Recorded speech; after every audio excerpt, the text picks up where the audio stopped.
Welcome to Laguna Podcast, an attempt at illustrating the lives and stories from the Texas outdoors. Today I sit down with a man who is passionate about the fishing as he is the retail side of the industry. Entering said industry on a whim, he now finds himself working at one of the most influential shops in all of Texas. This is my conversation with Kristian Cole. Perfect. Today will be the first time. Sweet. So this is going to be an interesting episode. I have someone here to represent essentially what Tailwaters is. So would you like to introduce yourself? Yeah, my name's Kristian Cole. The retail buyer currently here and been here almost a decade. You said decade. It sounded really cool. So now that we have an introduction, I would like to kind of go back to just you as an individual first, and then we're going to go into how you ended up at the shop and whatnot. But you and as your first memory in the outdoors, could you kind of remember it?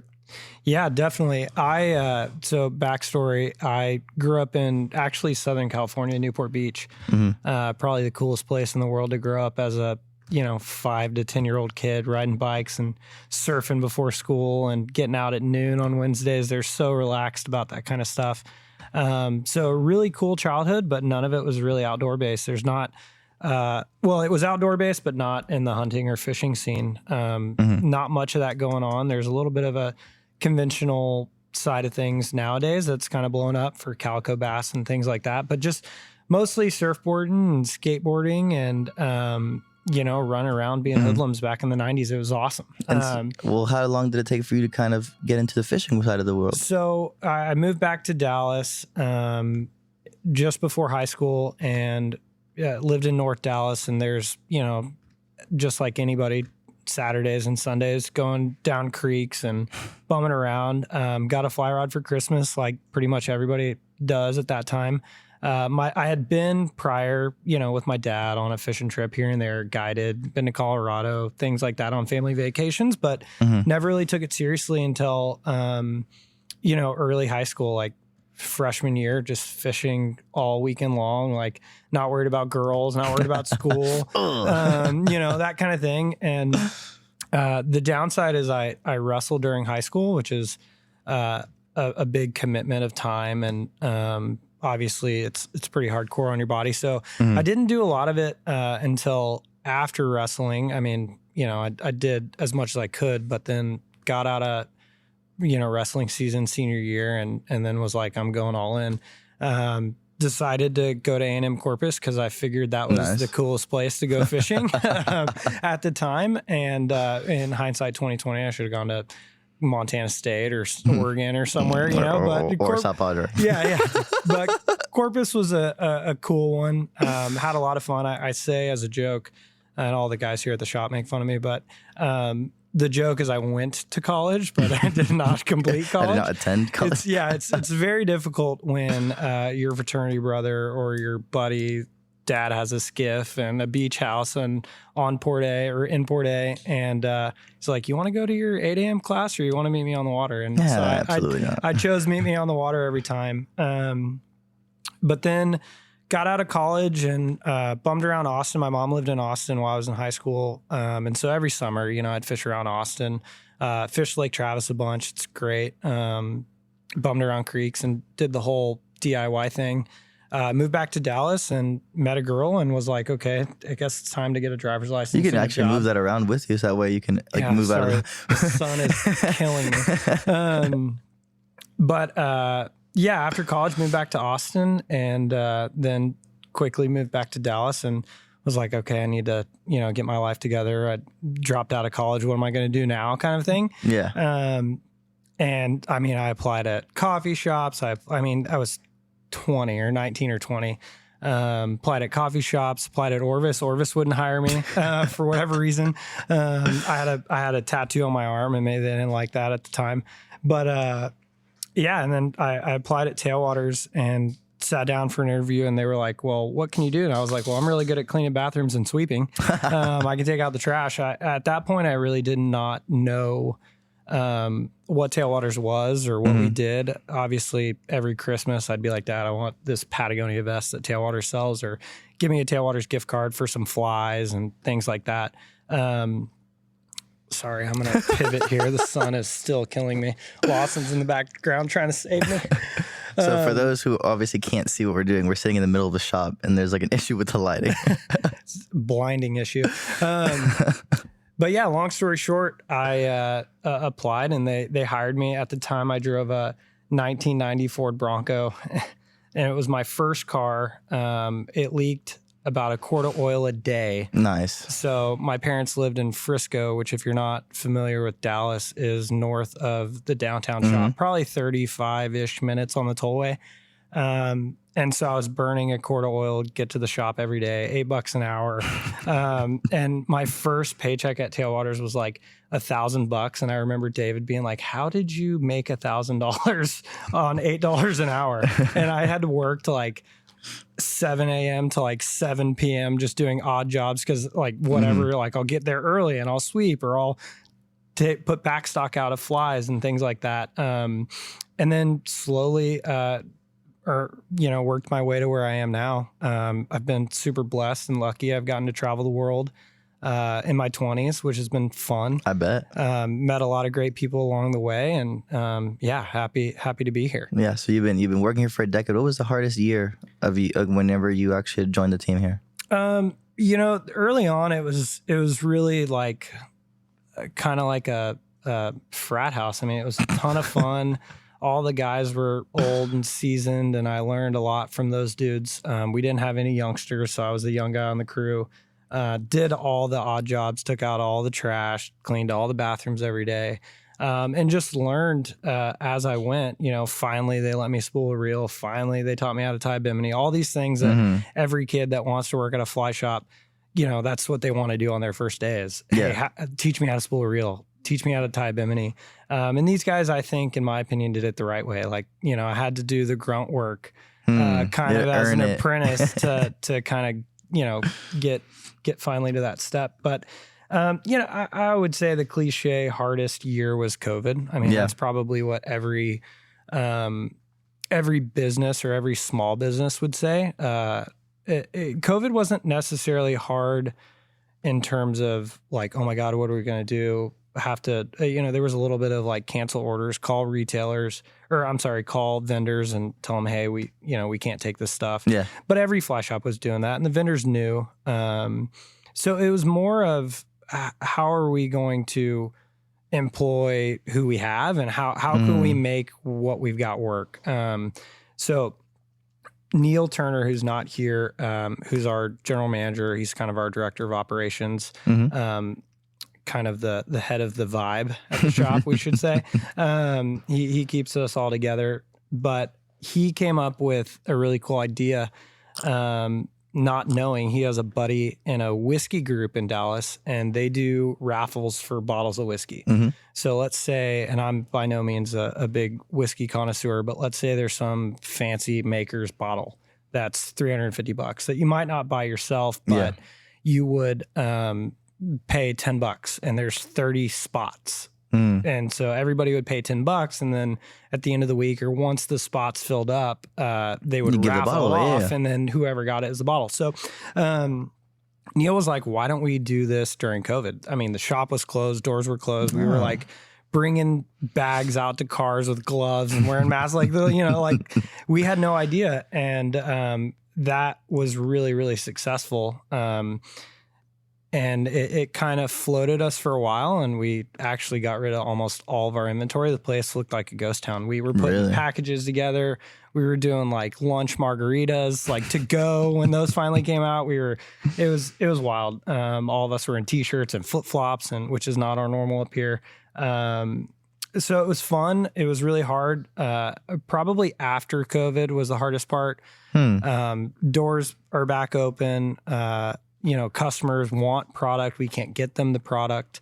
So that was rough. And I think we're still feeling a little bit of that COVID hangover in the sense of, okay, everything was available nothing was available during COVID.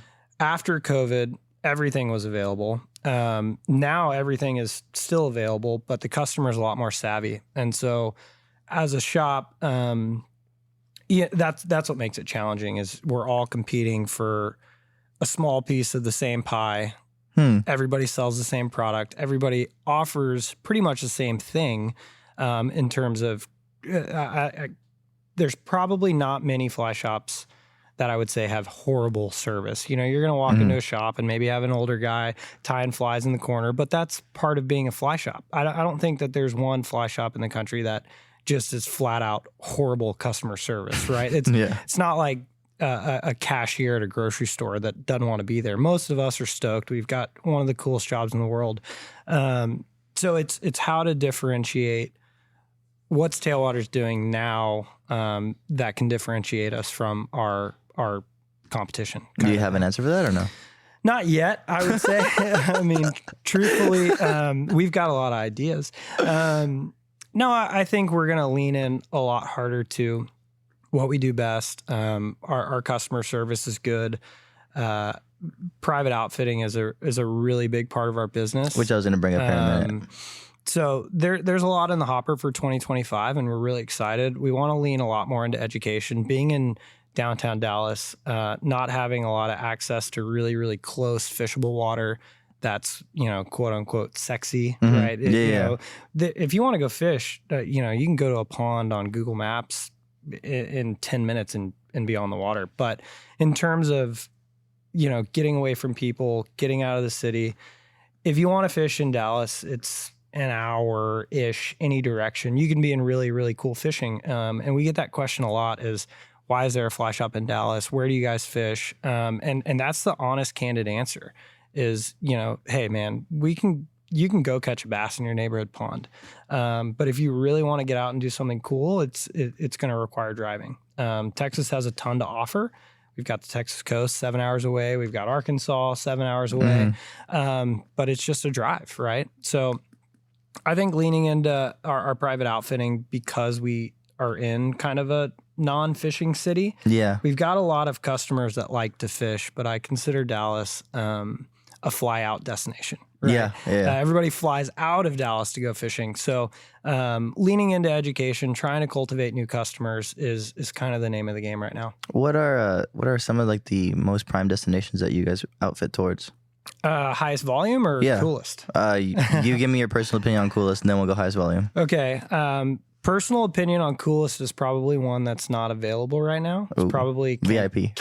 No, it's just not available because it's in Russia. No, I get it. Kamchatka, Russia, at least is my personal, when I first started, that's the only place I ever wanted to go. Really? Yeah. For whatever reason, I think drinking vodka, shooting AK-47s, looking at bears and catching monster trout is just the coolest thing in the world. So that's always been the top of my bucket list. And I was actually set to go to Kamchatka with a group in 2019. And long story, but when you fly to Kamchatka, you can go through Moscow or you can go through Anchorage.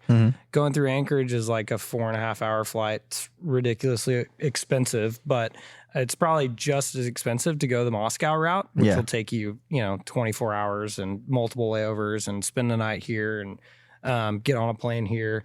But Anchorage, the airport in Petropavlovsky was under construction in 2019. And so our group was like, well, we'll just roll to 2020. Well, then COVID, then war. So Kamchatka is the one that I haven't gotten to do yet, which is probably why I think it's the coolest. I think when it finally opens back up, hopefully I'll be first in line to go. But I think it'll be one of the best places to go catch trout, at least because people haven't gotten the opportunity to fish it in a couple years. So. And what about the highest volume? Highest volume, we probably send the most anglers to Woodland Plantation, I would imagine. Really? So red fishing in southern Louisiana has been really, really high volume for us over the last, ever since David's been in business. He kind of worked that whole lodge program. He could give you more info about it in terms of how that went down, but we send probably 600 to 800 anglers there, a year. And some of it's like big parties and big groups, or at least at the peak, we were sending that many people there. Our second is probably the Palometa Club in Mexico, Ascension Bay. That's my personal favorite from like a lodge experience, family vibe. You go down there and you've got the same guys that you've had for, 10 years going down there, and just like being home kind of thing. So Yeah. I really, really enjoy going to the Palmetto Club. I do about 2 trips a year. Potentially 1. I just had a little baby. So the wife probably doesn't want me sneaking away and going to Mexico for a week, multiple times a year. But I would say that those 2 are kind of our specialty. We send a lot of people there. But yeah, we can service bookings, to 70 some odd destinations. And then, if an offering or a location isn't in our catalog, we can definitely run it down. Yeah. Earlier you mentioned that you yourself have been able to travel to multiple locations, I assume through the shop, right? Yeah. So it's all hosted trips. Hosted trips, I think every fly shop does some amount of hosted trips. We probably, I would say everybody on staff gets a chance to do 1 at least a year. Certain ones are, hey, this lodge has an open week. Do you want to try and fill it? Certain ones are, hey, David, I really want to go here. I've got 6 anglers that I think want to go. And then we run down the booking from there. So like I'm taking a group to Tierra del Fuego in Argentina in January that I'm really stoked on. I've been waiting for this week for a few years, just a hard lodge to get into in terms of availability. So pretty fired up on that. And that's kind of how it works. Certain times we'll be like, where do we want to go? What do we want to market? Where haven't we been in a long time? Let's go reestablish that relationship at the lodge. So host trips are an important part of the business, but it's not all we do. Do shops reach out first or do the locations reach out first? Sometimes it's both. I would say that most of the time we're reaching out, hey, do you have a week here? We want to go revitalize this destination. Excuse me. Ooh, sorry. I got a hot Zen in. Take it out. But most of the time it is, we sit down and we're like, okay, let's say Rebecca, a staff member, did a trip to Mexico, has that same core group that maybe while they were in Mexico, they were like, hey, we should do Argentina. Becca gets back to the shop after her Mexico trip and then instantly goes, hey, I think I have people that want to go to Argentina. Then we run down who's got availability, where do they want to go, where do your customers want to go, and we can work a trip that way. Or it can be just a straight up organic, hey, the lodge has 3 available. Sorry. Oh my God. 3 available weeks. Do you want one of them? And then we'd say, yeah, we'll take the second week. How many anglers? And then go from there. Heard. One of the things that you and I were talking about actually right before this, and you kind of alluded to that in one of the first things you were mentioning, which was about, nice, Amber Alert. I'm next. One of the things you had alluded to was how that a lot of vendors typically sell very similar product, and it really is hard to essentially justify picking one over the other in terms of like rods, right? Yeah, I mean, from a, we're obviously in this business because it's a ton of fun. We get to live the lifestyle and do what we want, but at the end of the day, the goal of a fly shop is to service the customer's needs where they're going fishing, but it's to sell fishing gear, right? So, $1,000 fly rods are normal now. Everybody's got one. I remember working here when we were like, oh my gosh, Scott just launched a $9.95 price point. We were like, oh, was the Meridian, right? Something like that? I don't remember which one it was. I threw Scott under the bus there. It probably wasn't Scott.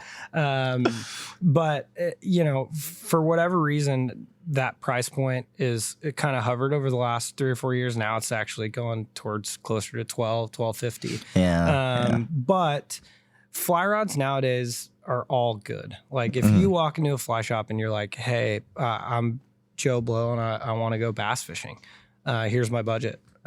You really could close your eyes and pick one. They're all so good. They all might have their minute differences, but most of the time the retail employee there is convincing you one way or the other with what he's got on hand, or this is the brand that he really likes to use. Customers really relate to, hey, yeah, I actually fished that rod in Mexico last week because I was there, which may be true, right? In some situations.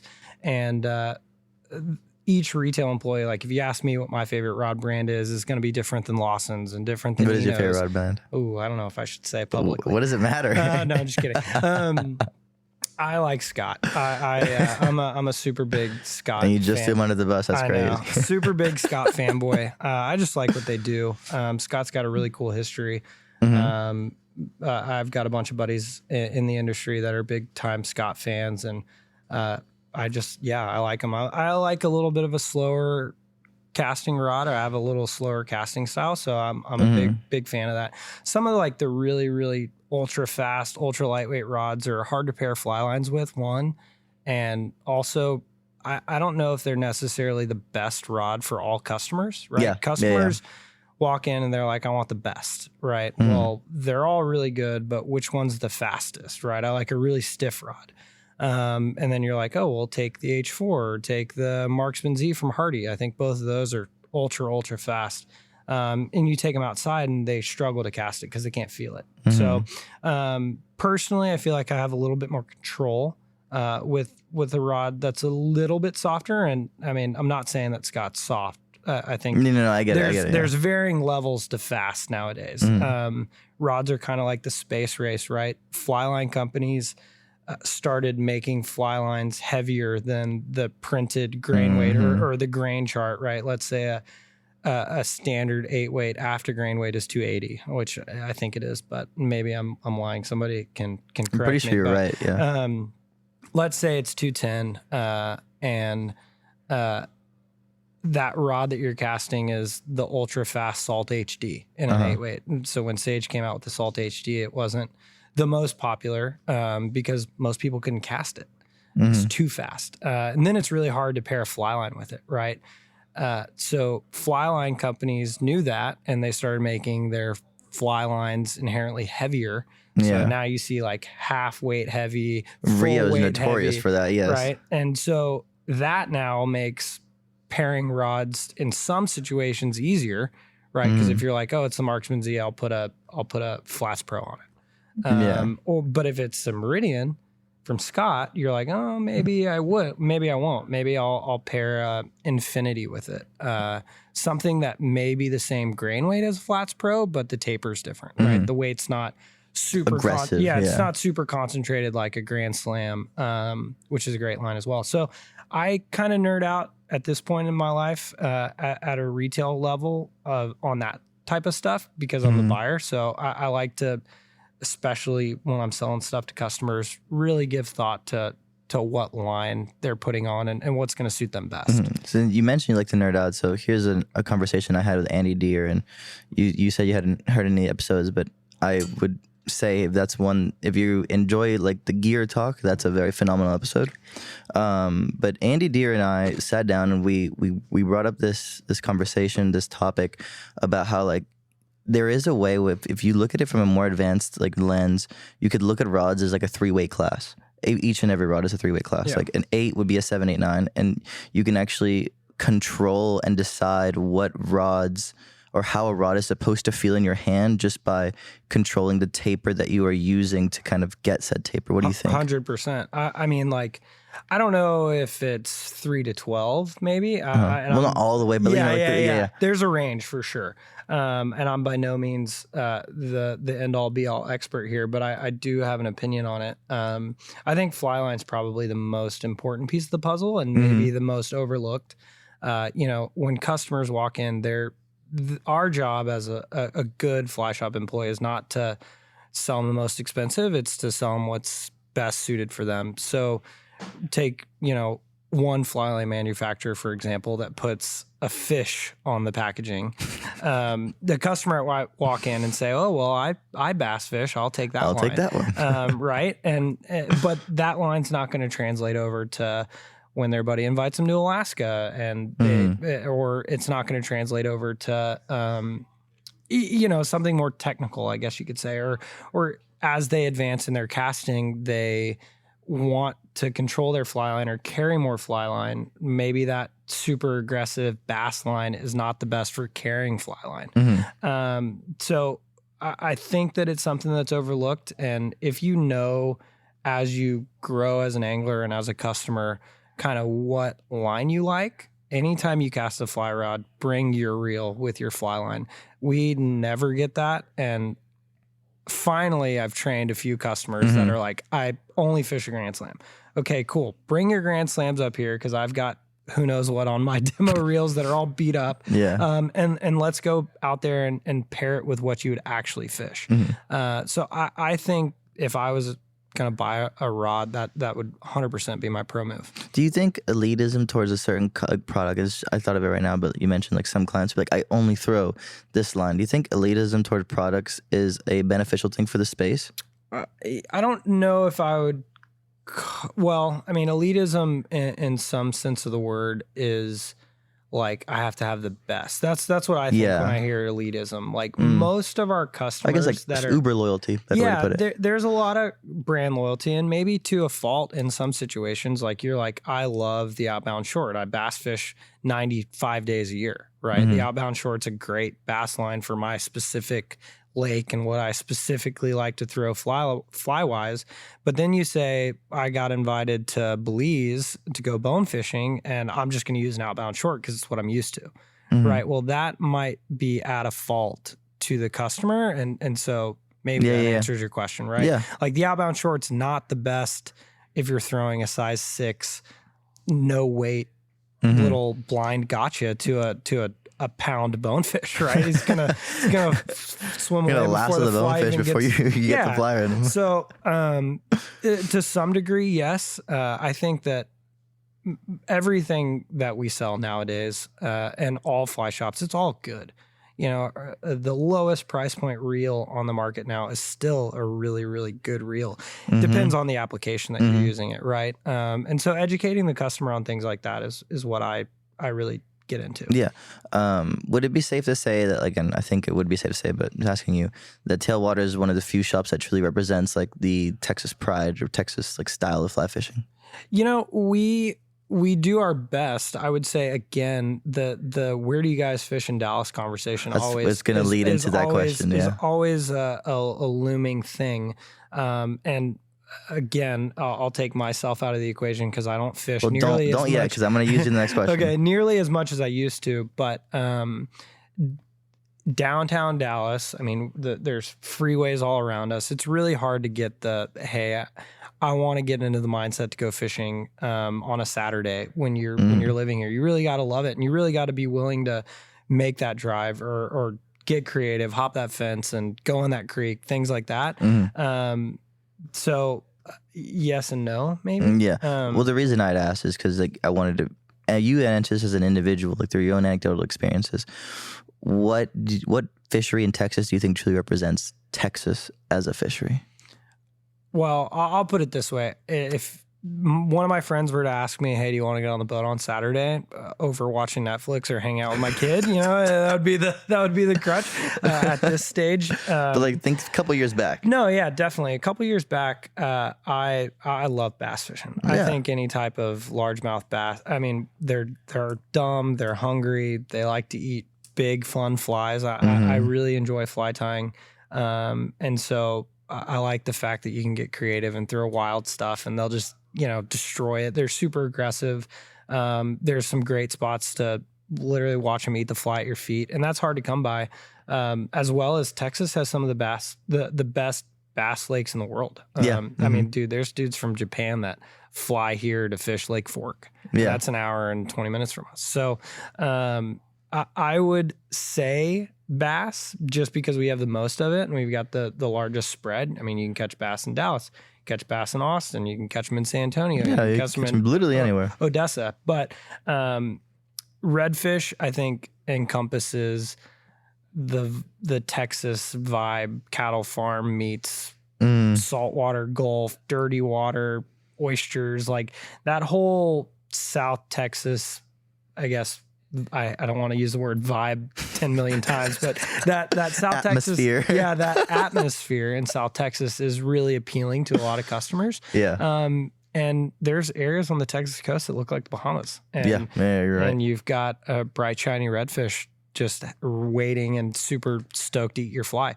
So I like dumb, hungry fish. That's my answer. And I think redfish, to some degree, when they're acting like redfish Can present a dumb hungry fish? that perfect fish when they want to act like redfish. But bass are kind of always acting like bass, right? Yeah.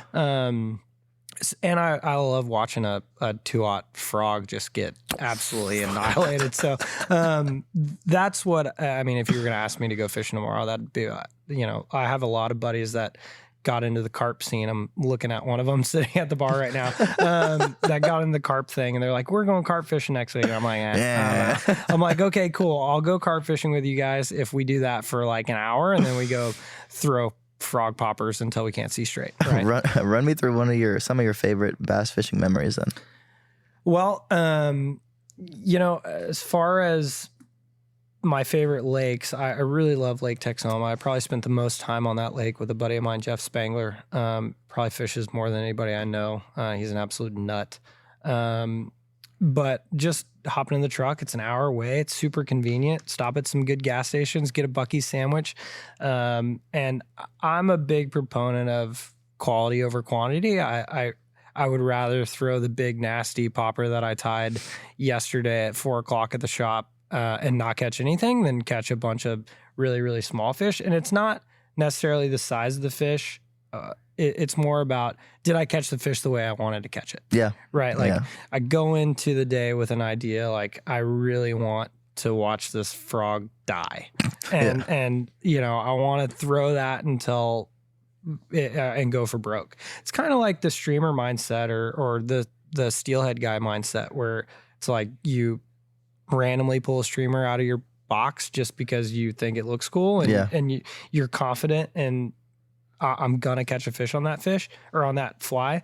I think makes the fish sweeter when you get it right. If you're like, oh, I picked up a huge bow while I was nymphing or I picked up a huge brown trout while I was just nymphing eggs and salmon worms for rainbows. That's not as appealing as I caught an 18-inch brown trout, which is respectable anywhere, but I caught it on this drunken disorderly. The way I wanted. Yeah. You know what I mean? So that's what I really get down on. And so I would just say there's not one particular memory. But if I had to pigeonhole myself into what I like to do, it would be that.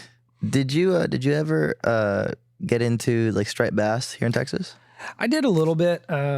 Kind of goes back to my bias of like, I really like to do a certain thing. But I mean, the striper fishing on Texoma is insane. Below Possum Kingdom Dam is a really great place to do it too. Lake Whitney has a great striper population as well. So all the shop dudes and gals, they when they can, they're bouncing between those three lakes, right? And I like the striper thing. I think it's cool. Would I rather go catch a striper in New England or on Martha's Vineyard? Yeah, 100%. But it's what we got, right? So we make it work. Yeah, no, the only reason I ask is because like 2 years ago was when I first found out about the striper fishery. It just kind of went over my head for like the longest time. And it was one of those things that I always wanted to try, never got a chance to try. So whenever I get a chance to talk to someone who I think may have done it, I always try to kind of pick their brain about it. I know Matt Simpson, when we hung out a little bit, he had mentioned that he had done a little bit of it.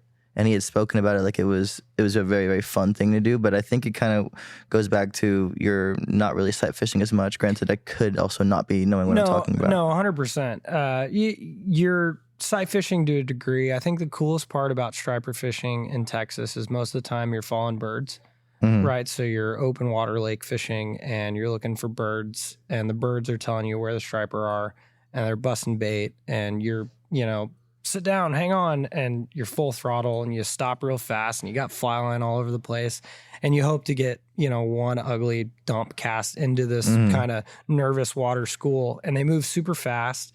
I guess the downside to striper fishing, or it's not downside, but there's a lot of little fish that are on the surface, and sinking lines and open water and lakes and moving boats aren't the best tool. On a windy day, there's just no way for us to get a fly down 30 feet in 10 seconds. Yeah. Conventional guys will go out there and slay 26, 28-inch big 15-pound stripers. And that's a big striper for Texas. It might not be the biggest, and it might not be anywhere close to a big one, on the East Coast, but that's a respectable striper. If I was to go out and catch a 15-pound striper tomorrow, I'd be like, stoked. But they're moving so fast. They're following that bait. There's a lot of little guys up top. And so a lot of times when you go, it's blind casting the school and you're catching, 12 to 14 inchers, kind of these kind of guys.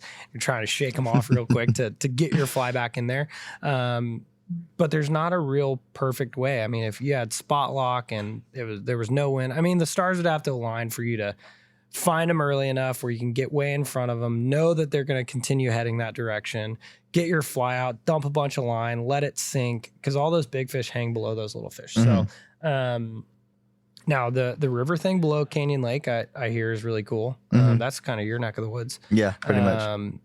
And Canyon Lake, but I don't think there's any water in Canyon Lake right now. I wouldn't know. I haven't. But yeah, long story short, the striper thing's really cool. We're lucky to have some, right? People say, oh, it's not a real striper because it's not a saltwater striper, right? But oh well. One other thing I kind of want to divulge a little bit here, but being someone who's at the head of the sales in the store, what is kind of one of the unforeseen troubles that you weren't expecting when you got into sales and stuff like this for this industry?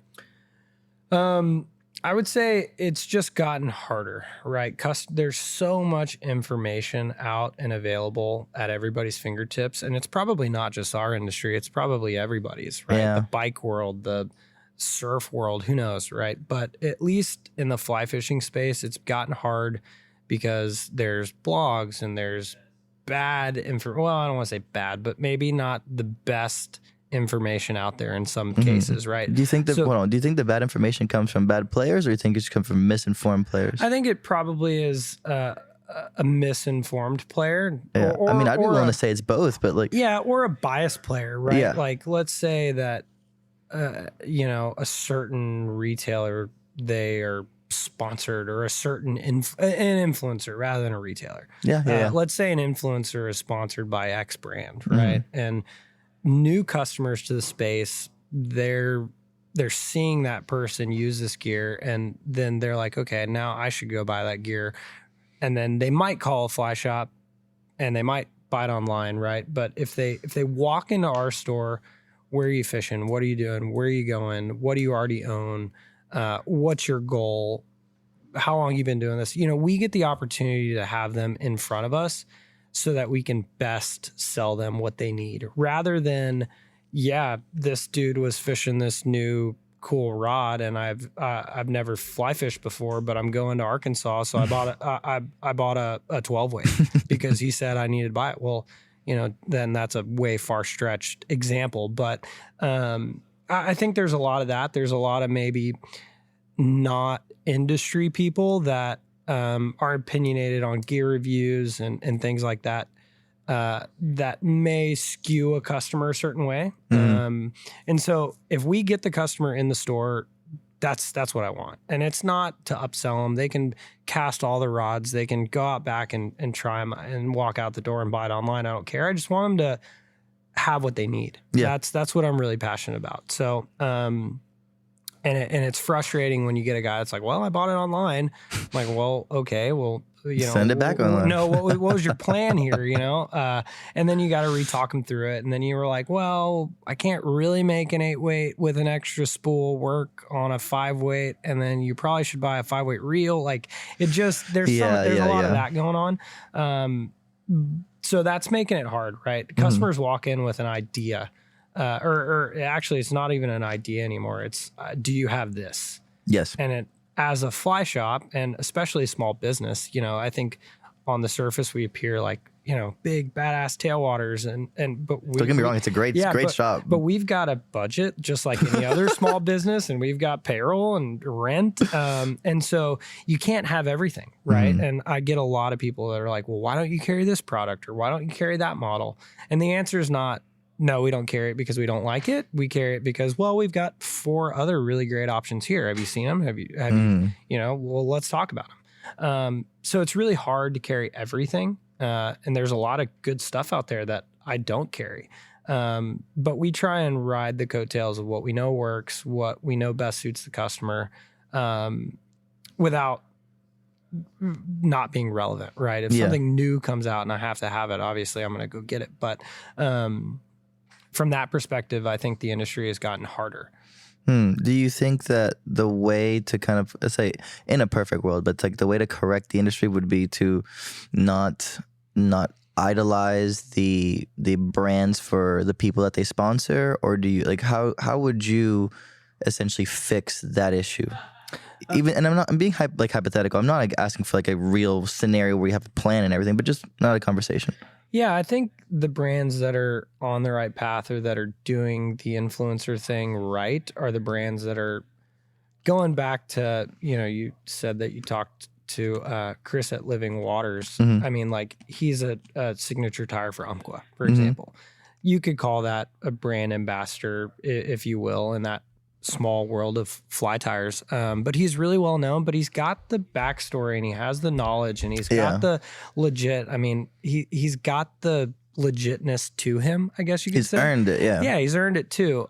So the brands that are doing it right are going back to the Flip Pallets and the Lefty Crays and the guys that are actually fishing and that have been in the game a long time and that know and that aren't just like, check me out, here's my new product, go buy, go buy it. That stuff I think is gonna start to crash and burn on brands. You really think so? That.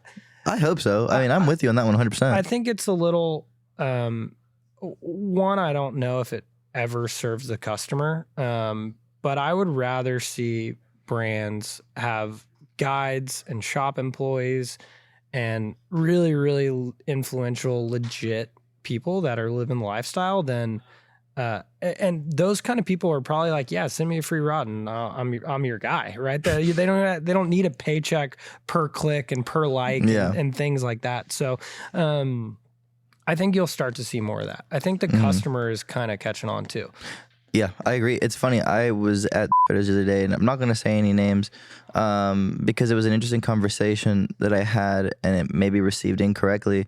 But we had a really interesting conversation about how some of the biggest people that he's met through the space tend to be some of the fakest people that he's actually met. And obviously, I'm not going to say who, right? But it was one of those things where, through the grapevine, you're hearing about guys who have all these things and all this that live in the limelight of the industry. And in reality, they do almost nothing for the industry. So that's why I was completely agreeing with you where I was on your side. Hopefully I can say that I can look back and be like, yes, that did happen.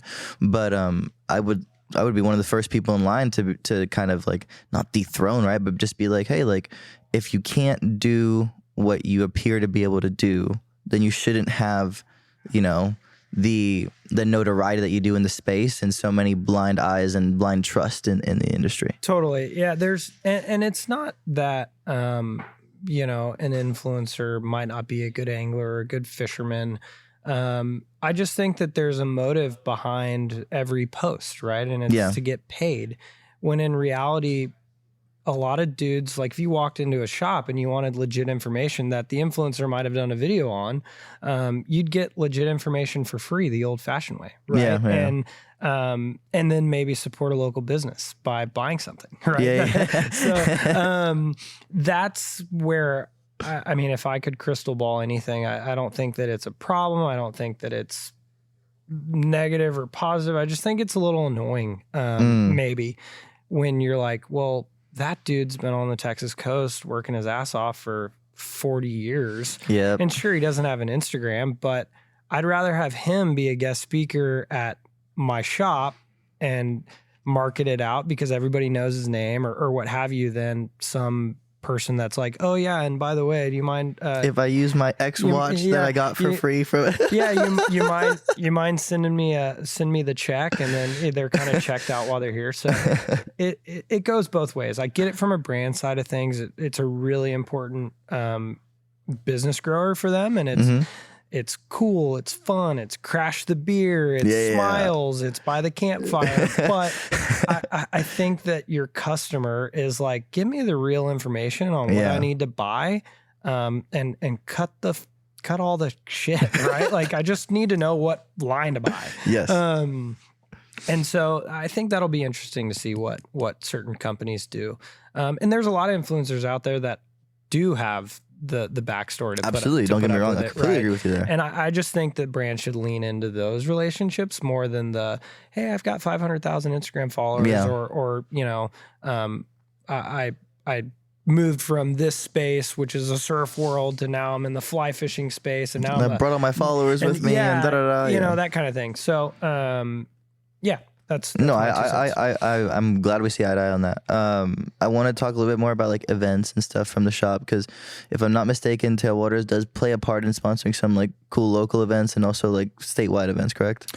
Yeah, we do our best. We run a really, really small crew. I think it seems like we've got 50 minions up here, but we've got 6 employees, right, that run the travel, the retail, the online store, everything. So things move pretty fast up here, but we're always down. We're a big supporter of Trout Fest every year. It's a fun event that we get down to every year. We do a lot of local stuff. It's a lot of parties and a lot of, hey, just come down to the store and hang out and drink a beer and eat some free tacos. That's what we really like to do.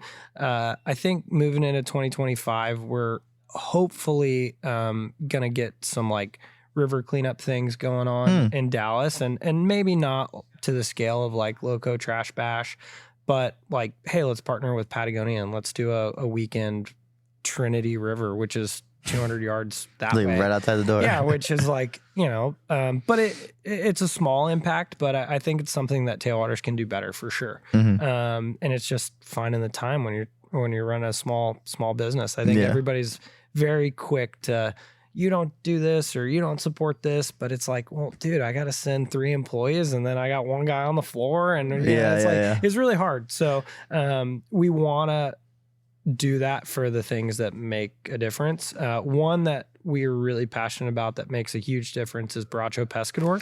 I have yet to speak to anybody from Baracho. I would love to do an episode with those guys. Yeah, it'd be a hoot. Yeah, I'm working on it. I think you mic them all up and just let them ramble. But good core group of dudes. Again, Neil Turner, who is kind of my right-hand man up here. He is on the board for Baracho. And so Neil knows all the ins and outs. He actually just texted me. He just got to the Baracho meeting in Fort Worth. But moral of the story is it's a core group of dudes. Started with like 12 dudes on the Texas coast. Let's rent a house and let's just run like some type of buddy fishing tournament, right, for redfish. And there wasn't any rules to it. But it's all for Rett syndrome, which is a really rare neurological disorder that affects, the majority of the time, it affects little girls. And over, I think, what are we on? BP 13? I think so. I think last year was 13. So I missed it this year. This year, sorry. I'm a little slow on which year we're on. But BP 13, I think they've raised almost $1 million or just over $1 million in that 13 years. So really great cause. The guys are awesome. Dudes that'll have a beer with anybody. Anytime. So that kind of good old boy country, like fun, just really nice Texas hospitality nice type deal. People. And it's a big party on the Texas coast for 3 days. I think it's gotten bigger than they ever expected, and they're not trying to rein it in, but they want the message of Rett syndrome to be the main thing, to never be forgotten. Let's put it that way, right? And it's hard to balance raising money for a really good cause and charity and drunk fishing buddies that all want to go fish and are competitive. So, but I would say out of any fishing tournament that I've watched on social media or followed or attended, it's pretty killer. They run a good show. Have you ever partaken in tournaments? That's the only one, actually. I'm trying to think. That's it. That's been, kind of official, but no, I haven't. No. What other things do you think Tailwaters is proud to, I guess, sponsor or at least, help facilitate? So another thing that we do, and it's not necessarily on the event side of things, but it's on the philanthropy side of things. So I told you Ascension Bay, Mexico. Yep. Neil Turner's also on the board for the Rising Tide, but the Rising Tide Foundation was created for the town of Punta Allen. And so Punta Allen is historically a lobster fishing town. And all these guides, when lobster's not in season, they're going permit fishing, going bone fishing.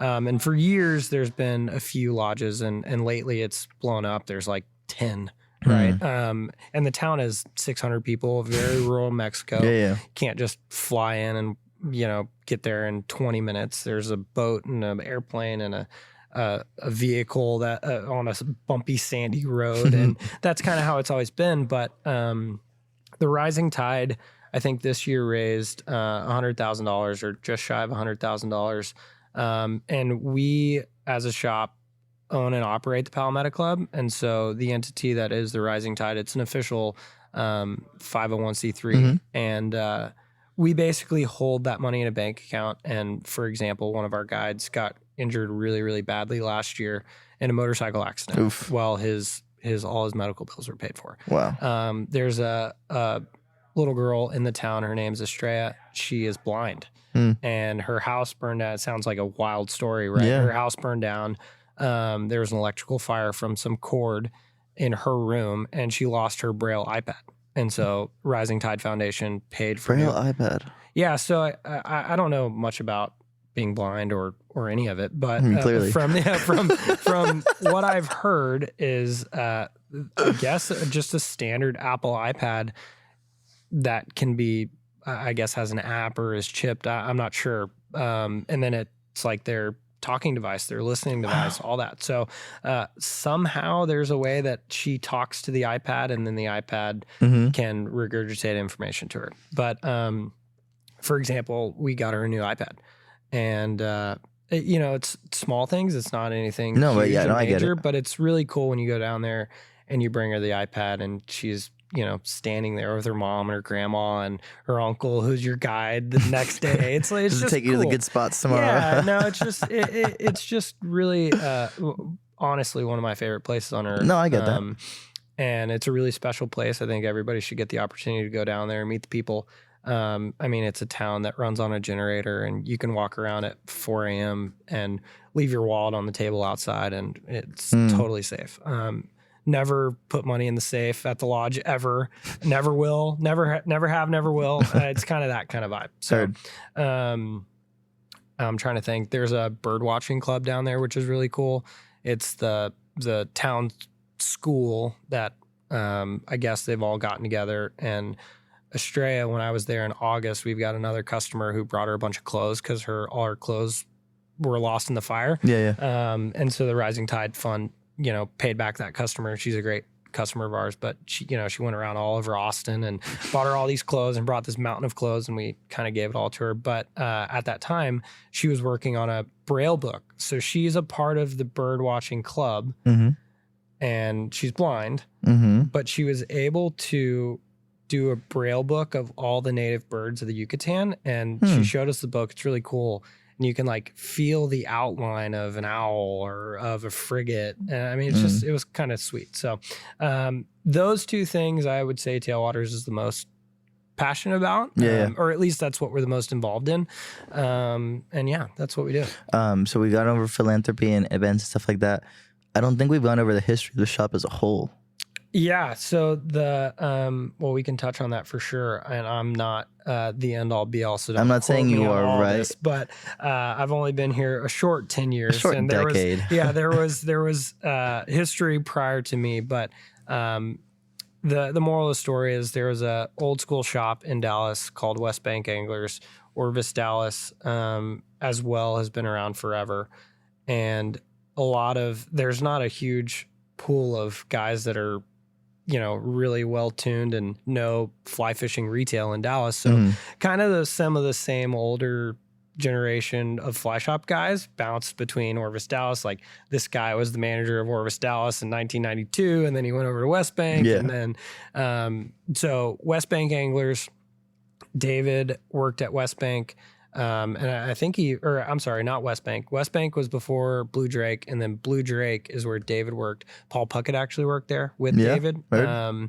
Paul's from Dallas, and David worked on the shop level for a few years, and then kind of found his niche in the travel side of things. So he started, meeting people on the floor just like any shop employee would, and then booking trips for them. So that was kind of he moved from the shop on the floor to like a back office desk kind of a thing, and was running travel for Blue Drake. And then I think Blue Drake sold to some guy that tried to start a fly shop in Dallas, and it was called The Rise. Like the film festival, or no, like, there's no correlation? Like a rising trout kind of a thing. It's called The Rise. Heard. And I don't even know if they like ever had customers. It was around for like, I don't even know if it was around for a year. And then when that place went under, David had the opportunity to buy the store and to buy the retail business as well as the product and some fixtures and things like that. And then David moved the shop to McKinney Avenue in Uptown, which is, fancy restaurants and Range Rovers and really packed, no parking, that kind of thing. And he ran it there from 2007 to 2016. And then we moved here in 2016. Heard. So I started January of 2016. So basically right when we moved here. So I never worked at the old shop. Don't remember the old shop, but other than going in there at Christmas and being just a regular customer. But yeah, kind of a cool core group. Like I said, a lot of the people that worked at Orvis floated here and then kind of progressed. Like we still have one guy, his name's Jeff Jackson. He was the manager at Orvis Dallas in, 1942 kind of a thing. That's a dig at my buddy, old man Jeff. But Jeff worked there and then he was at TFO for like 12 years and then now he's still with us. So do you ever have like a full circle moment where it's like, wow, I used to be one of the kids that would come in here like bright-eyed, bushy-tailed, looking around, and now you're on the backside? Yeah.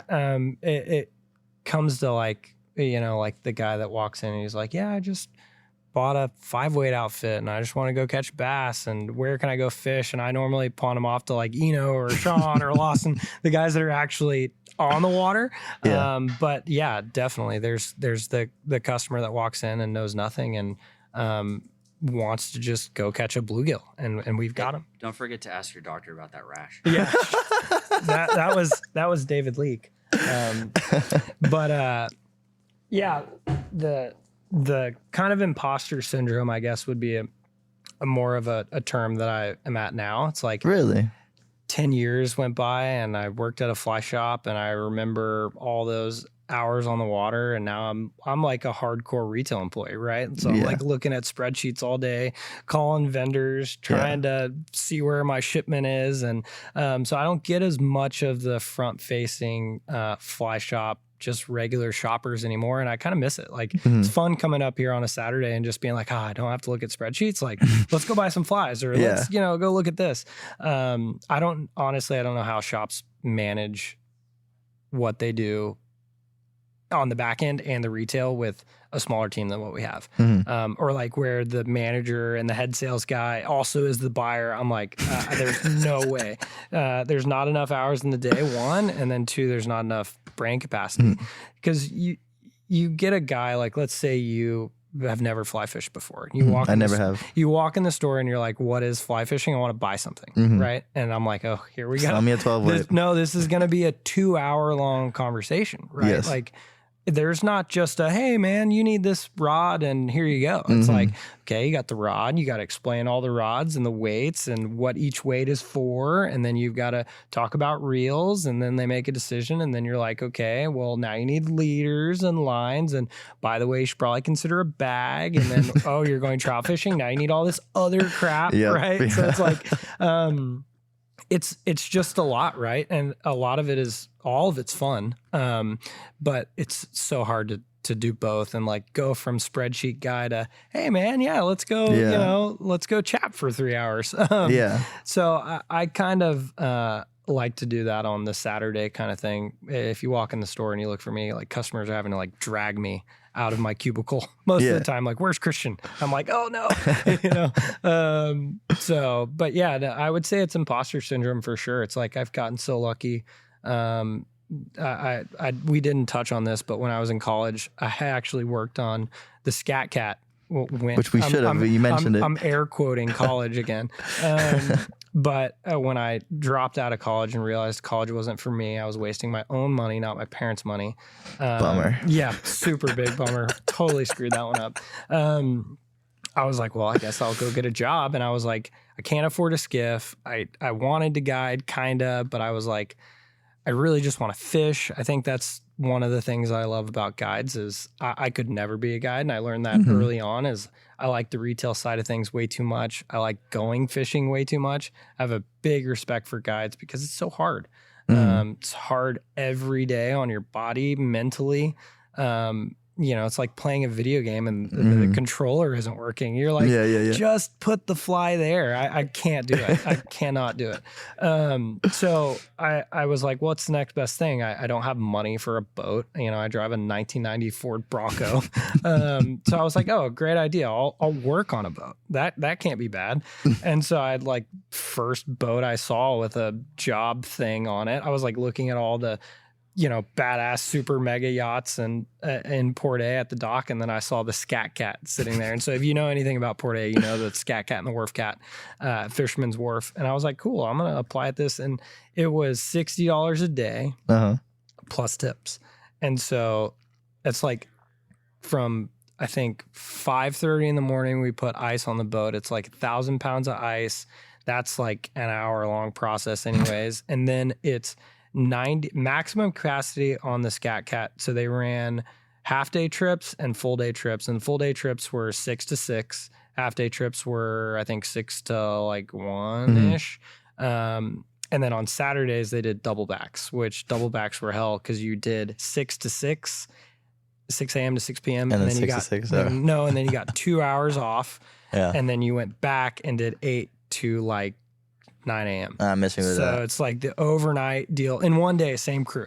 So total 24 hour. I mean, it was just the hardest job I've ever had, but I learned so much, like learned how to be a marine diesel mechanic and like change the oil offshore and like a hot ass engine room and like scald your arm on the giant exhaust pipe. Right. By no means am I a marine diesel mechanic, but you get the idea. It's like go tap on the starter and see if it'll work on the generator kind of thing. Imposter syndrome again. Yeah, and then you had dock days where you're like grinding in the engine room. You're like shop vacuuming, the bilge area, and you're going in the lazarette, and you're like, it was crazy. But did that, made no money for a while. It was the hardest job I've ever done. Still to this day, when I get on a skiff, I hate being wet. I have this like weird thing. Like there was no gear, right? Like we were dumb. We were all in t-shirts, flip-flops and shorts and just dirty, covered in fish guts and slime. And then we'd go to the bar at like Bernie's or Shorty's and party till 2 a.m., pass out like in our cars and then wake up at 6 a.m. and do it again. I mean, that was like the life. But still to this day, like I don't like boat spray because it's like being out there cold, tired, hungry, over it. And then like you get sprayed by like a wave because you're having to like, or like cleaning the boat at the end of the day when you're just so tired and you're just soaking wet. You can never dry out. So it's like a weird trauma thing. I don't like getting wet, honestly. So now I'm like guy that's in bibs and deck shoes and rain jacket, but really fun, learned a lot. That was a total ramble. I forgot where we were going, but me too. Either way, it's a neat story, right? I didn't do that for very long. I think I did it for like 8 months, maybe. Not even that. I mean, I would have just killed myself. And the employees that you work with down there, were way different. I had cool, I'll work with some like hardcore fishing guys. It was like salty guys. Yeah, it was like not who you wanted to like go have a beer with after kind of thing, some questionable employment, we'll put it that way. But really cool. Met a lot of cool people on the Texas coast. Got to be 20 and mom thought I was in college, kind of didn't know. And I was like, yeah, I'm fine. And then hang up the phone and go catch a redfish at 6 p.m. on the tailgate and sleep in my truck. But basically went from sleeping in my truck, no ID, I didn't even have a debit card. I just had cash all the time, doing laundry, showering on the beach. It was awesome. Like who doesn't want to be 20 and like get off of work and then go throw a conventional rod out with some shrimp for redfish and sit on your tailgate and drink a beer. I made enough money. I remember I bought my first Yeti and it was like a Seafoam blue. It was like right when they came out with Seafoam, and I bought a 65, put it in the back of my Bronco. And in Port A, there's like no Walmart, right? So I was like, shit, okay, I'm gonna live in my truck. the Bronco won't make it to Corpus. And so I was like, where can I go to get like a blanket and an alarm clock? And like, where do I go? And so I went to, how they have all the, I call them shit shops, but I don't know what they're actually called. Like the tourist trap shops, like Treasure Island. Yep. They had inflatable pool, like the lay down, and so I got 2 of those, blew them up, and that was my mattress. So it was a really cool, fun time. Character builder for sure. Yeah, definitely a character builder. So going from that to this, I guess my mindset was, well, I worked on a boat. At least, it can't be that bad working at a fly shop, but it's a way different level of work, right? It's a lot more mental, and I'm by no means the sharpest tool in the shed, when it comes to Excel and stuff, anything computer worthy. I just know that I like to service customers. I like to get them what they need. I like good product. So that's kind of why I fell into the buyer role up here. Did you ever explore in distance casting? I haven't, no. You should. like competition casting. Absolutely. Yeah. I noticed that people who tend to be more gear savvy tend to genuinely enjoy the small minutia of what it takes to be a pretty successful, I wouldn't say I'm successful, right, but pretty successful distance caster, and it seems like it'd be something up your alley. Granted, you have your hands full right now with your new baby and whatnot, but it's one of those things where I think it's not seen often now. I know I've talked to some other people, and from what I've heard on the grapevine, a couple companies are interested in trying to push more casting stuff in front of the public view. Make it a thing where it's like you don't have to go fishing, but bingo. Yeah, that's cool. And it would be cool to see shops like Tailwaters also get into that. I know I spent 2 days in, I forgot where. It's about an hour south of Austin. And we did that whole fly casting. It was the first ever Texas fly casting convention for that specific thing, and it was absolutely amazing. I think we had one sponsor. It was 12 weight, and obviously I'm using this as a shameless plug, but it may be something that you guys would be interested in. No, that's really cool. I was gonna, my wheels are already turning with that. If it became cool to just practice, it's not cool. Give me a 5 weight, I'll show you what's cool outside. It's not cool to go practice your cast. It's cool when you're practicing your cast because you're preparing for a trip. But I would say if more people just touched their rod for 5 minutes here and there in between trips, because obviously we cater to the guy that's going on a big trip most of the time, like Cosmoleto in the Seychelles, or I'm going to spend 2 weeks in the Bahamas, or I'm going to be at Soulfly, and all I want to do is permit fish. If those customers perceive on the internet and marketing how cool it is to go to these places, but then when they get there and they have the money and they bought all the gear, they have all the stuff. The one thing they don't have is the time to practice. The ability to get it from point A to point B, right? Yes. And so I would say that if anybody has a fly rod and is just finding themselves doom scrolling on Netflix, whether it's bad weather, you don't feel like going out with your buddy or what have you, just picking up the rod and for 5 minutes while you're having a beer or what have you will elevate your casting so quick. People only pick up a fly rod when they go fishing. Think about that. There's guys that pick up a golf club in their office, and they're always putting. They have office putters and they have all these tools to practice for something like that. But fly fishing, you only touch your rod when you fish. Yeah. That's it. And I think that's the crutch of, and maybe why people don't progress further or don't continue with the sport, or it's just a vacation thing that they do, is because they're just not using their stuff. They might live in New York City and they just can't have the space. They don't have the space. They can't do what they want to go catch trout, but it's 3 hours away and they just don't feel like getting in the car. So that would really elevate the customer's experience when they do as a decide baseline too. Yeah, when they do decide to book a trip, why would you spend $10,000 and go play Pebble Beach and you haven't picked up a golf club in 12 months, right? Like the most hardcore golfers are not doing that, right? on the range, they're playing with their buddies, they're constantly doing these things. But the fly fishing industry has a really good way of making, oh, come join us on this big cool adventure that you may not be ready for and that you probably don't But have. Come anyways because you have the gear. Because the vibes and it's so fun. The campfires. But most of the trips, like I think, and we'll use Seychelles, for example. I got the opportunity to go there. I think it was 2 years ago now. Never wanted to go there, by the way. It was like lowest. That's a shocker. It was like lowest on my list. I just wanted to go to Kamchatka. I was more of a trout guy. Yeah. I really liked that kind of stuff. Like I would have put Mongolia up over that. And really and truly, I'm not a big trout guy. I just think that some of those places are, I don't know, cooler than being on an island. Yeah. It's personal thing. But,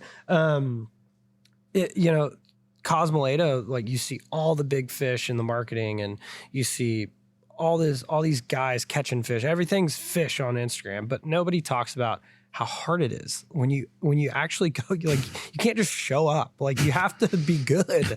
And like for me now, when I go on hosted trips, like I feel like that because I don't fish at home anymore. Yeah. I'm like, well, shit. When's the last time I picked up a rod? Now I'm looking like a chump. I'm blowing shots. So I think that that's a really important thing, and that's something that Tailwaters is going to really try and focus on for next year is just education, practicing. Yeah. Like to be able to live the lifestyle. Or at least appear like you do when you go to the Seychelles and you spend $18,000, not including airfare, for a week, and you've only got a week to make it happen. Like, you better go prepared when you're with your cast. Yeah. And the guys that have done that and had a bad experience are now figuring that out. They're like, you know what? I need to go practice. I need to go put out a target. I'm gonna take the 20 minutes and go down to the park and go cast. Yeah. You might look goofy. People walk past you and be like, "What are you? What's that guy doing?" But it's an important. Important thing. I don't disagree at all. It's funny when I had Owen Gaylor come on for his episode, he mentioned a very similar point. But it was more of a frustration towards people who, have the money to hire someone like Owen and take him out fishing and don't practice. But in the same breath, they'll tell him, I have an elk hunt coming up and da-da-da. So I've been practicing for weeks on end. And so it almost feels like he almost was explained that it felt disingenuous to fishing guides saying, well, your time isn't as valuable as a hunting guide, so why would I practice? And it's funny, after I put that episode out, I had people reach out to me and they were like, oh, I heard that episode with Owen and it really changed my way of looking at it. And by all means, that's great. But in the back of my head, it's like, why did you wait till now? Totally. And at the end of the day, it's their money, right? Yeah. Like if they want to go on that boat and drink beers and not pick up a rod, Owen might not be happy about it. I know Owen probably, well, no, maybe Owen will join in and just have some beers and have fun. That's probably what Owen would do. But there definitely are some guides that are hardcore and they want to go out and catch fish. And if you're not on your A game or, they could find it offensive. I guess I've never looked at it as an offensive thing to them. More frustrating than offensive. Yeah, I would say frustrating, but maybe a little offensive. Like, dude, this is my full-time job, and you didn't want to practice before you came, kind of a thing. And I've definitely gotten some of that on some trips, where it's like you can tell the guide's frustrated at me, and I can cast a fly rod, but I'm definitely by no means ever gonna try and even act like I'm the best fisherman. I would say that I'm a good caster, but I'm not that fishy, right? I think that it's hard to, there's a lot of people that have one or the other, and then there's the unicorn that has both. And that comes with time on the water. And if you're not spending that time on the water, you're not able to make the shot and be a quick thinker, change directions, things like that, or just watching fish's body language. And I've definitely been in the situation where a guide's like, dude, what the fuck are you doing? And you're like, dude, I'm just here having a good time. I'm like 6 beers deep. It's like, hey, give me a barely stand straight. Leave me alone. Like, give me a break, kind of a thing. But it's a very valid point, right? I think that on the inverse, guides need to realize that customers are on vacation and they're there to have a good time. They're there to have a good time. You've got to be able to read the person, right? Fair. There is the hardcore customer that will be pissed when he hasn't seen fish and that's pushing the guide, or that has a lot of experience in the area, and he's like, we should go here, we should go there, and the guide's like, dude, let me do my job, Yeah. because we're not seeing fish. He gets frustrated. And those guys are typically really good, and they pair with certain guides. But on the inverse, there's the guy that's like me, where it's like, dude, I'm on vacation with my family. I spent my hard-earned $800 to go out fishing. Like, if I want to hang out and drink beer and laugh when I blow a shot, or there is a little bit of that. And so, like, hosting trips, to come full circle on that conversation, as a host, I pride myself on not ever being the first person to stay on the boat, not being the rod hog holding the rod. But there are a lot of trips that I have not caught a single fish on, and you're there to ensure the customer's having a great time before you're there for your own Instagram picture. Right. And I'm really big on that. And it grinds my gears when I hear that customers went on a trip with so-and-so and they hogged the bow, or they caught the big fish of the week, or they paired themselves with the best guide. And, there's a lot of that from back to that, influencer conversation. And I get it, right? Like, your customers aren't just going fishing to drink beer with you and hang out. They want you to fish too. And a lot of them are like, no, you get on the bow, Kristian, and you got to like fight them and tell them, no, dude, you continue fishing. But, we get the opportunity to do it a lot more than they do. You might be able to go back. You never know if that customer has the money to go back to the Seychelles, right? That could be their only time. Could have saved up their whole life and been like, this is my one trip. But I didn't practice. But I didn't practice, and I forgot my flies at home. But I think that both sides of the leaf, I get why guides can be frustrating. It's got to be the most frustrating job in the world. But also, you got to remember, some dudes are just out there to have fun. Like, it's supposed to be fun. Yeah. And if my form of fun is like being able to laugh at myself when I blow a shot, or like, think about it when you're fishing with your buddy. It's like, it's never serious, right? I give them so much shit. Yeah, but you give them shit and they give it back, and it's like a banter, and you're never in a rush to do anything or go anywhere. You're not on. I think that going out with a guide that you don't know can be kind of, one, intimidating, and two, awkward. Like, you don't know the guy, you don't know his mannerisms, you don't know if he's a big talker, or you might not be a big talker. Like, there's so many variables, and you got to pay him, and like, you're like, do I tip you now or tip you when we get back to the lodge? Or like, there's all these things. And I think that being ultra serious and really, really hard on your customers, it probably affects their fishing more than the guide thinks. Like, they get nervous and they get in their own head more, and now they're not having fun while they're out there, and it's supposed to be fun. So I'm pretty passionate about that opinion, for sure. One of the things I wanted to say about the casting thing is about the practicing stuff. Obviously, we went on that little tangent, and we'll start to close it off after this.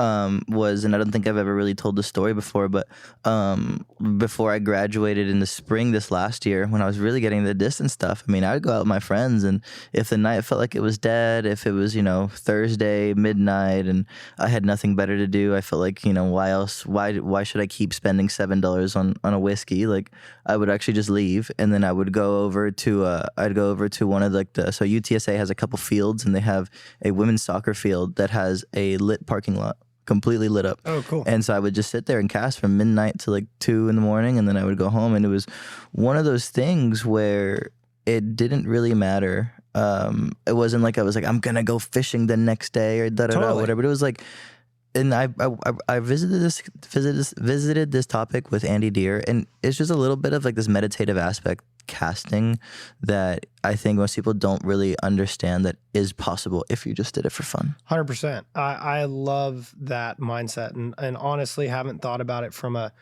just go out and cast. I've definitely scolded customers on the, dude, you got to practice, or you need to spend some time because you're not going to be prepared. But just from a fun perspective, I think more people should do it. I think it's a great idea. Mm-hmm. Now, that being said, get a lesson from your local fly shop. Find somebody that really knows what they're doing. Mm-hmm. Clean up your mistakes before you try and cast the whole fly line, right? Yeah. Like, on the education side, like, casting the whole fly line's a parlor trick most of the time, right? That's to show off and be cool in front of your buddies. And sure, you can do it, but not all the time are you doing it with the perfect loop. And really, you're not doing it in any real world application. I mean, there's times where maybe you're just blind casting and throwing the whole fly line. But if you're going red fishing and you're practicing your 80, 90 foot casts, like, dude, you got to practice your short game, Yeah. you know? So I would, yes, be an absolute advocate for casting for fun, but I would definitely tell customers,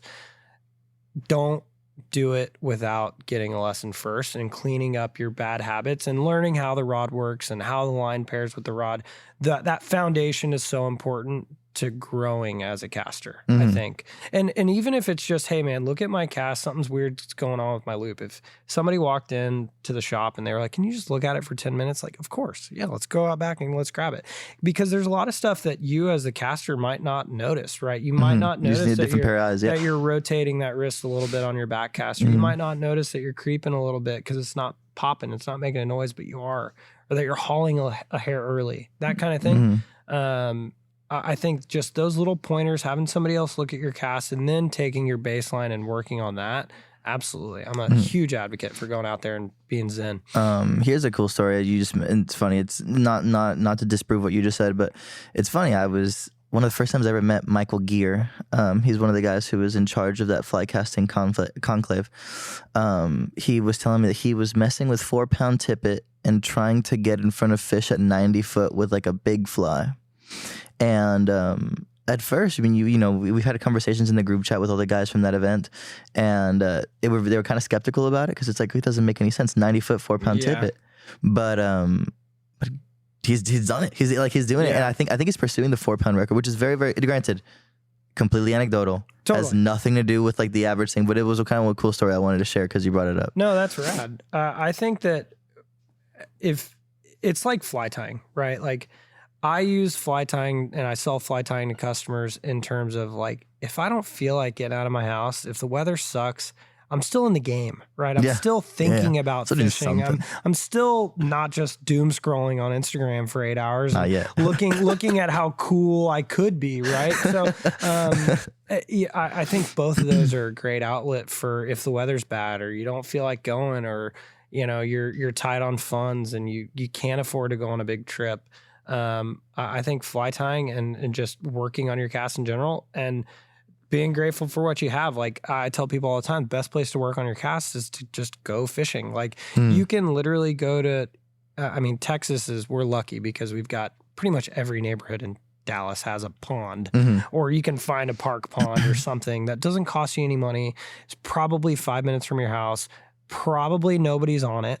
I mean, let's be real, like a neighborhood pond that's open to the public, I guarantee you there's maybe some kids that are bait casting, but nobody else is out there flying. So you have the whole place to yourself, and the best place to tie on a woolly bugger and just go cast. Like you don't have to, every time you go fishing, have the perfect nymph rig and catch a 20-inch trout and work on your mends and like just go throw a woolly bugger and just go play around. Just go cast. Yeah. So I think it's a great mindset. And I wish more people would do it. Is there any honorable mentions from customers in the shop that you'll have seen like become like really, really good?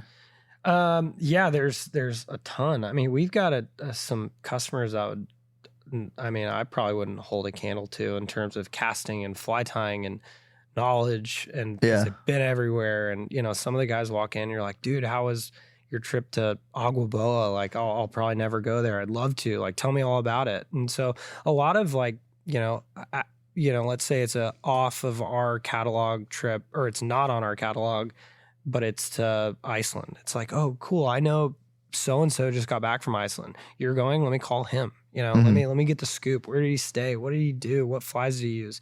But there's a lot of that. I would say, bringing Rebecca up again. Rebecca was a customer of ours, just organically, and we became friends along with a buddy of mine, Jeff Spangler, and we fished like 200 days our first year of friendship. Like we were on the water every single day, carp fishing. Like I was pissed when they were like, I'm stuck at the shop and they're both off on a Saturday and they're going fishing. But she's a prime example, like total beginner. I'm into this. She had a fishing background, but conventional. And then she got into the fly fishing side of things. I mean, she was a lawyer. in Dallas prior to working for us. So she's a prime example. Now she's on her 3rd or 4th season in Alaska now as a guide. Met her husband up there. So I find that I lean back to her as like, if you go all in and you spend the time and you work on it and you meet the right people, like you can have something to show for it. Yeah. You can live the lifestyle for sure. All right. Last thing I'll bring up before we close it out. Now that Lawson put the book down, it kind of reminded me.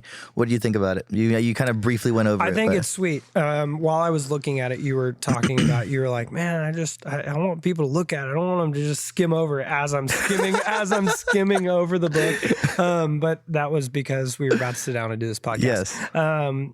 No, I saw your emails come through. I saw when you originally sent it to Lawson and Neil, the file. I think it's sweet. I wish I had an eye for photography. All the guys at the shop make fun of me because I'll go to the Seychelles and not take a single picture. Like I didn't take one.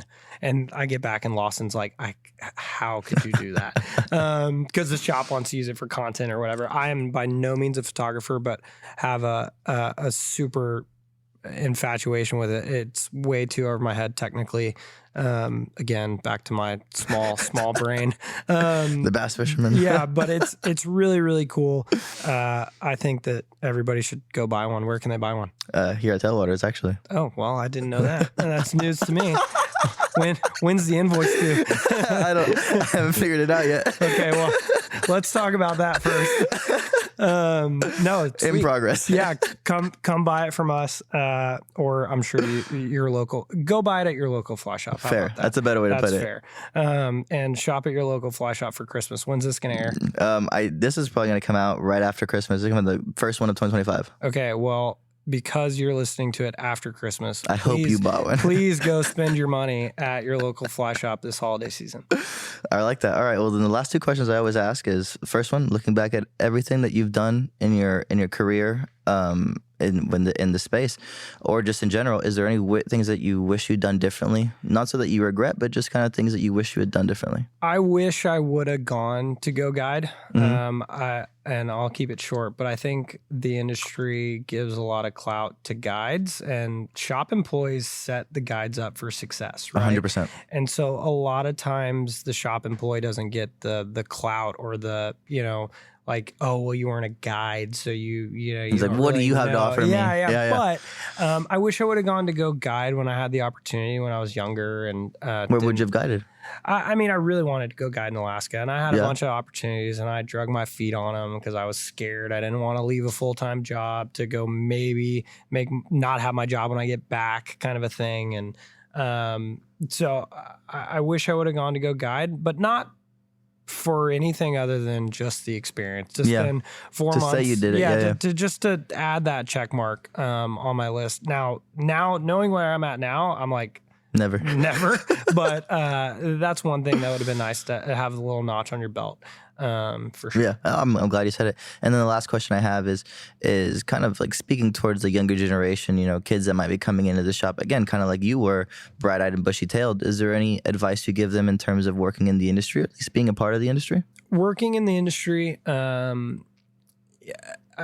mean, the best way to make the relationships in the industry are to go into your fly shop. I mean, I think every fly shop employee was a customer of their fly shop prior to working at the fly shop. So, I mean, we get kids all the time that are like, hey, do you guys have summer help? And we're like, oh, well, maybe, kind of a thing. But just keep pestering your local fly shop. The best place to learn and have the best well-rounded, especially a shop like ours, that you've got to kind of know everything about every little destination. We carry a lot of product. You'll learn so much, one, about what space you may want to move into next. Yeah. Do you want to move into marketing? Okay, cool. Well, here's the guy at Sage's marketing's his number. So there's a lot of connections that can be made when you work at a fly shop. And two, on the guide side, like if a young guy works for us for a couple seasons and then wants to go guide, absolutely. Let's make a phone call. Let's try and help you get there. Which I think is cool, or you want to be a local guide, what have you, but you'll learn a lot and you'll meet a lot of customers that will either continue to become customers as you become a guide. It's like, hey man, now I'm guiding, I'm not at the shop anymore, but come fish with me this season in Alaska. That kind of a thing. I think that young dudes, if they want to learn more about fishing, is get off YouTube, get off Instagram, quit looking at the influencer, and walk into a fly shop. You may learn something. And then, if you really want to work in the industry, I think there's no better place than working at a shop. Yeah. I mean, I'm glad you put it like that. Before we close out, is there anything else you wish you would have said? That's it. That is it, man. Cool. This has been awesome, man. I'm glad that we finally did this. Granted, it was a last minute switch up here. Hey, man, that's cool. But I'm glad we did it anyways. David would have had a lot more horror stories and world knowledge. I still think you need to do a podcast. I mean, I won't be opposed to coming back either. Yeah. We'll buy the beer. All right, cool. Let's get out of here. Sweet.